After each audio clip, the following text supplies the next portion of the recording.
5 राज्यों के चुनाव में किसानों की कर्ज माफ़ी बहुत बड़ा मुद्दा रही। इसको लेकर के कांग्रेस काफ़ी उत्साहित है जब से उसे हिंदी पट्टी के 3 राज्यों में सफलता मिली है और उसने केंद्र सरकार पे इसको लेकर के दबाव बढ़ा दिया है। जैसा कि पिछले दिनों कांग्रेस अध्यक्ष राहुल गांधी ने दावा भी किया था कि वो पीएम को चैन से नहीं सोने देंगे। तो ये बात सही है कि वाकई में इस बात को लेकर के केंद्र सरकार दबाव में है और वो अलग अलग विकल्पों पे विचार कर रही है कि कैसे किसानों को खुश किया जाए। क्या है सरकार के सामने विकल्प, क्या सरकार बना रही है योजना, मैं आपको बताऊंगा। मैं हूं विद्याशंकर तिवारी, इंडिया न्यूज़ के डिजिटल चैनल इन खबर के लिए।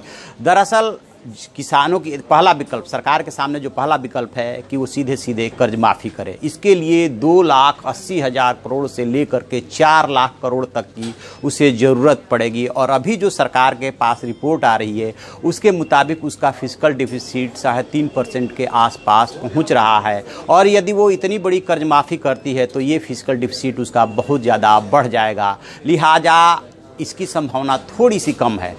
एक दूसरी दिक्कत सरकार को ये भी आ रही है कि अलग अलग राज्यों ने अपने हिसाब से कर्ज माफ़ी किया है, तो फिर उस सिचुएशन में जो है फिर दोहरीकरण हो जाएगा कर्ज माफ़ी का, या फिर उन्हें निकालना पड़ेगा अपनी स्कीम से सरकार को। तो थोड़ी सी इसमें पेचीदगियाँ है, ज़्यादा पैसा चाहिए और पेचीदगियाँ अलग है। दूसरा विकल्प है कि तेलंगाना में जो मॉडल चल रहा है वहाँ पे क्या होता है कि फसलों की बुआई से पहले किसानों को एक राशि दी जाती है जिससे कि वो खाद और बीज खरीद सके, और वो रकम 4,000 की है।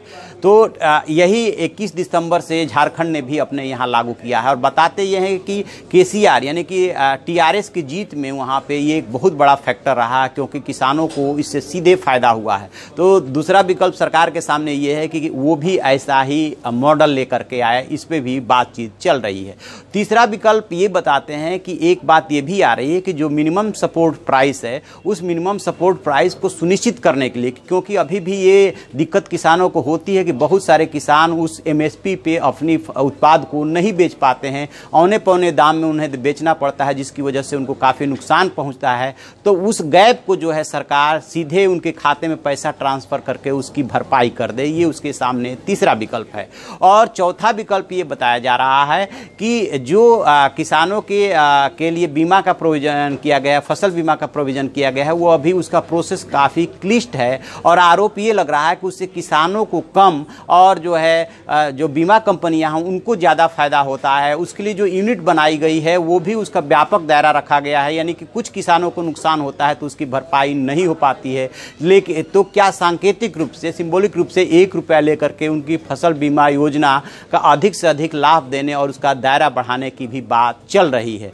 तो ये उस सरकार के सामने 3-4 विकल्प है जिस पे गंभीरतापूर्वक बात चल रही है। और अभी जो है प्रधानमंत्री नरेंद्र मोदी ने वित्त मंत्री, कृषि मंत्री और बीजेपी अध्यक्ष को लेकर के इस पे गंभीर मंथन किया है। और नीति आयोग से भी इसमें परामर्श किया गया है कि कौन सा ऐसा मॉडल अपनाया जाए, कौन सा ऐसा रास्ता अपनाया जाए जिससे किसानों को भी तत्काल लाभ मिले और 2019 के चुनाव में बीजेपी को भी इसका लाभ हो। तो वो उसी रास्ते को अख्तियार किया जाएगा। तो ये उसके सामने परिस्थितियां हैं और ये उसके सामने 4 विकल्प है। अब देखते हैं कि वो कौन सा विकल्प चुनती है। और उधर जो यूनिवर्सल बेसिक स्कीम है जिसमें कि यूथ भी हैं, बेरोजगार भी हैं, उसमें किसान भी कवर होंगे और डिफरेंट क्लास के जो लोग हैं उसमें कवर होंगे, कि उसमें जो है वो भी उस पर भी काम हो रहा है कि उसको भी जल्दी से जल्दी घोषित कर दिया जाए। यूएसबी में होता क्या है कि उसमें जो है यूनिवर्सल बेसिक स्कीम में कि आपको एक निश्चित रकम हर महीने खाते में ट्रांसफर हो जाती है। तो ये तत्काल लाभ जो है जो जिसे मिलता है उसको भी होता है, और इसको सरकार को उम्मीद है कि इस स्कीम को लागू करते हैं तो उससे भी इसका 2019 के चुनाव में लाभ होगा।